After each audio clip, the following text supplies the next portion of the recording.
28-year-old Keyonna Cole disappeared from Brooksville, Florida, a little more than a year ago.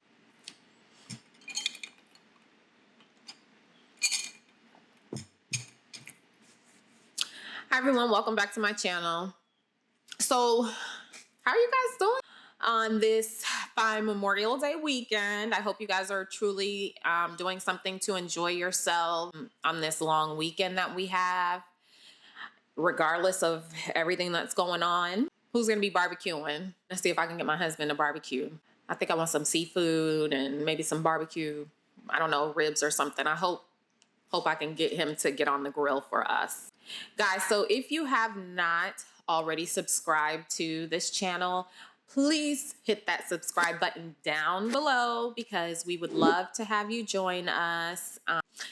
I have reached 100 subscribers now. I am beyond ecstatic. I thank you all for being so patient with me. I know this is a work in progress. It's very hard, you guys, to be in front of a camera and still be comfortable with yourself. And it's just hard. It's hard to talk to a lens and envision somebody being there behind the lens that's actually interested in what you're talking about.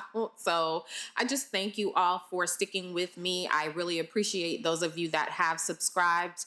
If you're watching this channel and watching these videos and you have not subscribed yet, please consider subscribing to my channel. I pray that we only get better with time.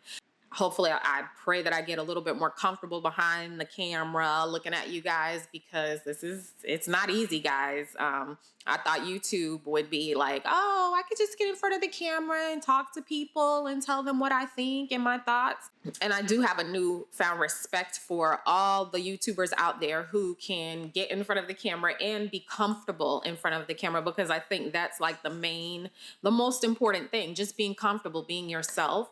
And once you do that, you'll attract the people who resonate with you being comfortable. So hopefully I can let down some of these little barriers that I have about talking to a lens, because it's weird.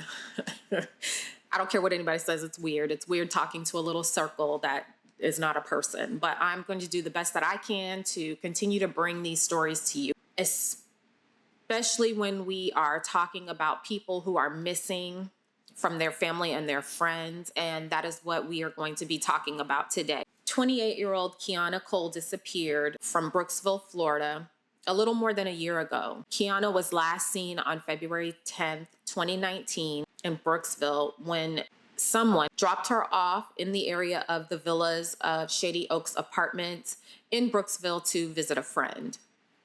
These apartments are located near Martin Luther King Jr. Boulevard and South Main Street in Brooksville.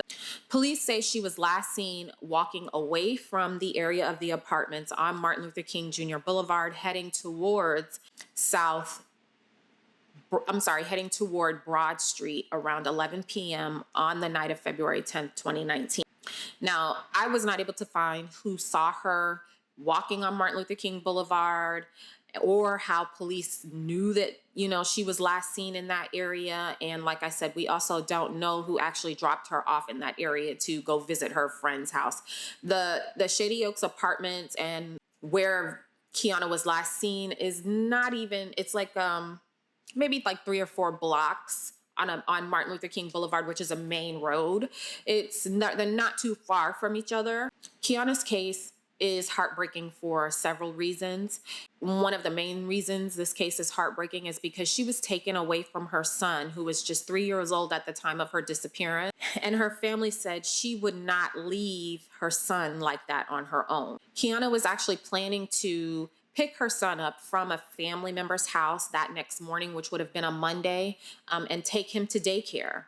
She was described as someone who was free-spirited and full of life and full of energy. She sounds like she would be the life of the party.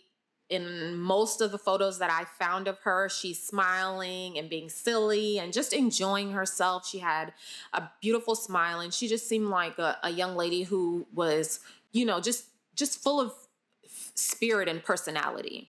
Now, guys, Keyonna was also the victim of an attempted homicide just a few months prior to her disappearance. The incident was originally charged as a case of aggravated battery and strangulation. Sometime on October 21st, 2018, Keyonna, who was pregnant at the time, was violently and brutally strangled by her then boyfriend, Dwayne Williams. Keyonna told her family that Williams attempted to strangle her while they were at Russell Street Park in Brooksville. Cole's family said that Williams beat her so severely, he hurt her leg to the point where she wasn't even able to walk. She had to crawl on her hands and knees to try and get away from him. She ultimately crawled away from him and I guess somehow stumbled to her ex-boyfriend's apartment where the police and ambulance were called. All doing this while she was 5 months pregnant. Unfortunately, as a result of this attack by Williams, Keyonna lost their unborn child. Williams was arrested on November 6th of 2018 for the strangulation and basically attempted homicide or murder of his girlfriend, but was released just 4 days later on November 10th after posting. As a condition of his release, he was ordered to have no contact with Keyonna. Now, guys, I seriously question why the courts would allow Mr. Williams to be released or post bail in such a serious case. I just don't understand it. I don't understand the rationale behind it. If he attempted to strangle her, why would you allow him to be out? Like, I don't get it. I don't understand why he would be allowed out on bail and just simply told, make sure you stay away from her. This is why people feel like restraining orders are useless, because you have to go through such extreme measures in order for the court system to value human life. I mean, Williams ultimately took an unborn child's life, but was released on bail, allowed to carry on his life with one condition: to not have any contact with his victim. I don't understand it because of the severity of the case, but I also don't understand it because Williams is no stranger to crime and law enforcement. He has had several run-ins with the law for battery, felony charges, misdemeanor charges, multiple battery charges. So I don't understand why he would be allowed to just basically go free pending the outcome of the case. So Williams was originally charged with aggravated battery on a pregnant woman, domestic battery by strangulation, and nonviolent resisting arrest. Like I said, you all, why? So I really want to know your thoughts about this in the comments below. Why do you all think that he was not charged with attempted homicide or something more serious? Why was he allowed to post? Let me know what you think about that in the comments down below. Keyonna's case made me think about several things, and I have brought them up before on this platform. I've talked about several cases involving young women getting involved with older men who do not mean them any good. And I wonder why that happens. What do you all think about that? I mean, I can guess that she probably did not know about his prior criminal history. That's very likely, very possible. But when you look at him, he doesn't look like he's about anything. If I'm being honest, he doesn't look like he has anything going for himself. So I wonder what would attract her or draw her to him. I wonder why he felt it necessary to get involved with her.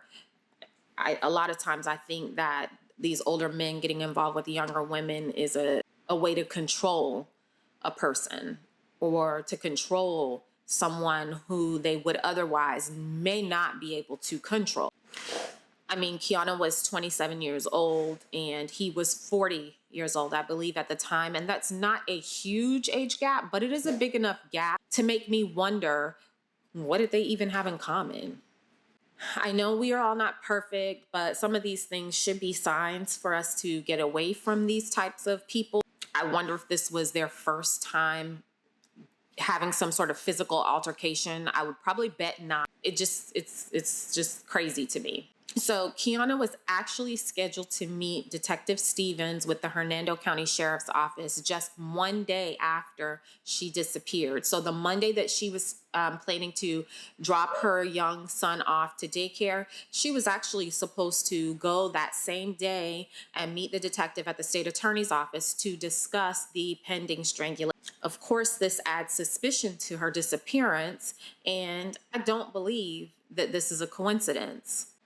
On November 28th, 2018, Williams was finally charged. It was only a month later. He was finally charged with 3 counts, one being felony in the first degree of killing an unborn child by injury to the mother, second degree felony murder with a deadly weapon, and misdemeanor in the first degree for resisting or obstructing an officer without violence. Even with the charges being upgraded, Mr. Williams is still out on bond.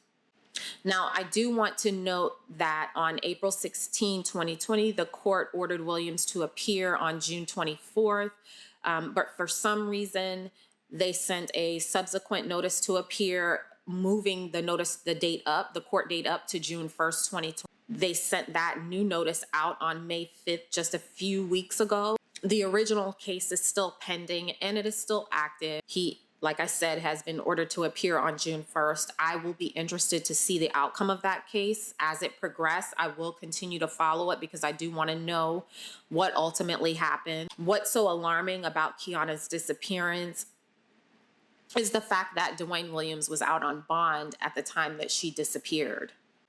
To me, this just makes the situation even more sad and frustrating. Similar to other cases that I have mentioned involving young women who have gone missing, they're usually in some sort of situation with a boyfriend or a spouse or someone, and it's usually turning ugly or has turned ugly when they end up. Keyonna's family, including her cousin Tawana Munford, said it was not like Keyonna to not be in contact with her family. Hernando County Sheriff say Dwayne Williams is not a suspect in her disappearance, but I feel like they may be saying that to keep the situation calm, or maybe not, so that he doesn't run, basically, since he's out on bail. I feel like they may be saying it for that purpose, but in that case, why is he out? He shouldn't really be out. Hopefully they're actively investigating the case, her disappearance. I hope that they are questioning him to see what I just feel like he should not be out. I don't think that this man should be out on bond for the original charges. I feel like he should be in jail. Why leave him out with the possibility of coming in contact with another woman, albeit whether the woman is young or old? Why leave him out on bond to come in contact with another who he could potentially harm? It just does not make sense to me. It's heartbreaking to see young women get involved with men who are older and are more cunning and more just crazy, to be honest. Before Keyonna's disappearance, her cousin Simone Hicks said Keyonna was receiving death threats and threats to be paid off in exchange for participating in the original case. So basically, somebody was reaching out to her, and I believe it was probably Williams or someone that he had reach out to her, threatening her and offering to pay her to keep quiet in the original case. This dude basically sounds like he's crazy. According to Hicks, Keyonna said that she was actually very much so afraid for herself. She was afraid for her life. She really did not know what to do. Hicks also shared that their family was extremely close, and it's not normal for Keyonna to just disappear off the face of the earth or not be in contact with them, because they were a very close-knit family. Hicks believed, and I do too, that her disappearance and the timing of her disappearance and the original strangulation case, that it is not a coincidence. I do not believe that the timing of her disappearance is a coincidence. At the time of Keyonna's disappearance, she was 145 pounds. She's 5'6" tall. If you have seen Keyonna Cole or know anything about her current whereabouts or what happened to her, please call Detective Nikki Stevens with the Hernando County Sheriff's Office at 352-754 6830, or you can reach out to your local law enforcement and let them know what's going on. Keyonna's family and her little son deserve to know what happened to her. They deserve to know what happened on the night of February 10th, 2019. They deserve to have justice. That's all I have for you on this case today, guys. I just truly hope that we are able to help out in this situation. It's not a very old case. Like I said, this happened in 2019.